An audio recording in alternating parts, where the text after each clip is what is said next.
Aujourd'hui, on va parler d'Athéna, ma déesse grecque préférée.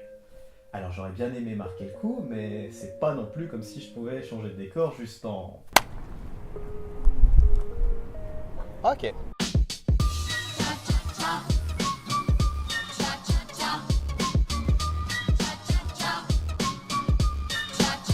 Il faut savoir que Zeus n'a pas toujours été maqué avec Héra. Non, sa première femme, c'était sa tante Métis. Je rappelle que chez les dieux l'inceste, ça compte pas. Métis avait la particularité de pouvoir se métamorphoser en n'importe quoi.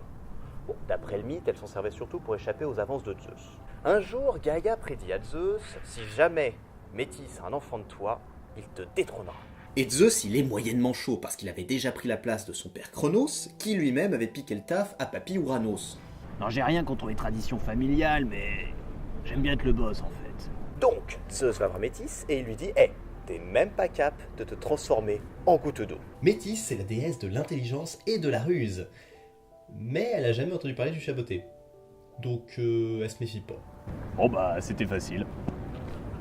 Problème résolu. Seulement Métis était déjà enceinte et l'enfant grandit dans le corps de Zeus, si bien qu'un jour il est pris d'un mal de crâne hyper violent. Comme on est 3000 ans avant le Doliprane, Zeus demande à Héphaïstos de lui donner le remède de l'époque. Un gros coup de hache dans sa tronche. Et après, il y en a qui pleurent pour une toute petite coupure au doigt. Héphaïstos lui marave gentiment la face, et du crâne fendu de Zeus jaillit Athéna, déjà adulte, en armure, armée de sa lance, et dont le cri de guerre terrorise tout l'Olympe. Voilà, donc là, c'est ce qui s'appelle faire une entrée badass.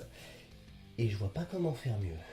Impressionné, Zeus en fait sa chouchoute, et la pistonne déesse de la guerre, de la sagesse, des artisans, et de plein d'autres trucs sympas. Alors il faut croire qu'Athéna a fait forte impression à Héphaïstos, parce que ce dernier commence à bien tourner autour d'elle, en mode dragueur des plages. Et Athéna, elle veut rester sage et vierge. Du coup, elle l'envoie gentiment balader. Mais lui, il insiste. Ouais, t'as vu, ma mère aussi, elle m'a eu toute seule, on a trop des points communs. Rien à faire, elle refuse. Du coup, lui, il tente quand même, mais Alors, comment vous dire à quel point il y arrive pas? Ouais, voilà, bien pathétique. Il laisse sa semence divine sur la cuisse d'Athéna, qu'il enlève avec un bout de laine, et la fout par terre.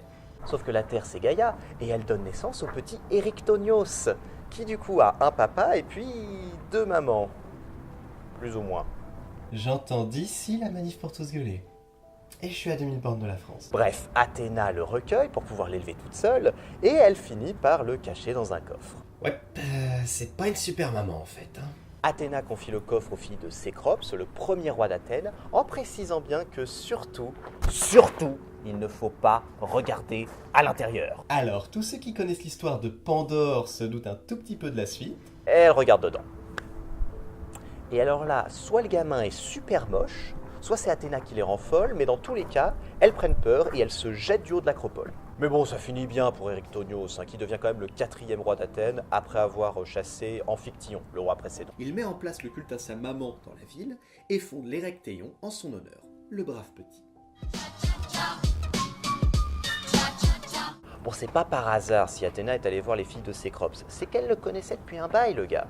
Cécrops est issu de la Terre, un peu comme Érictonios, mais sans la partie... ça. Et il a une énorme queue de serpent. Il est le fondateur légendaire d'Athènes et il a mis en place 2-3 trucs cool, comme par exemple remplacer les sacrifices humains par des gâteaux ou la monogamie. Je regagne des points avec la nuit pour tous là. Non? Mais v'là-t-il pas qu'Athéna et Poséidon se disputent pour savoir qui sera le big boss de la cité. Et Zeus, le roi des dieux, décide de laisser un mortel choisir à sa place, comme ça c'est lui qui se tapera la colère du perdant. Et du coup c'est Cécrops qui s'y colle. Bon, vu le nom du patelin, on se doute un petit peu de la fin. La ville s'appelle Athéna. Il y a comme un indice. Cécrops, choisis-moi.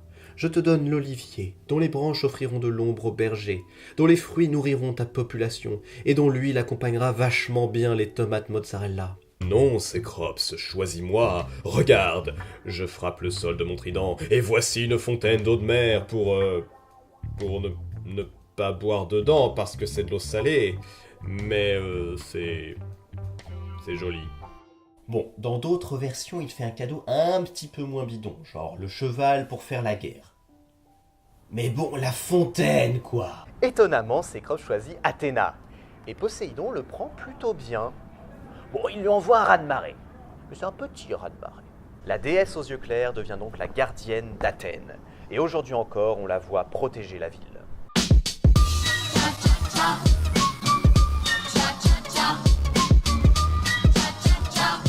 Ok, c'était sympa, mais maintenant il est temps de rentrer au bercail.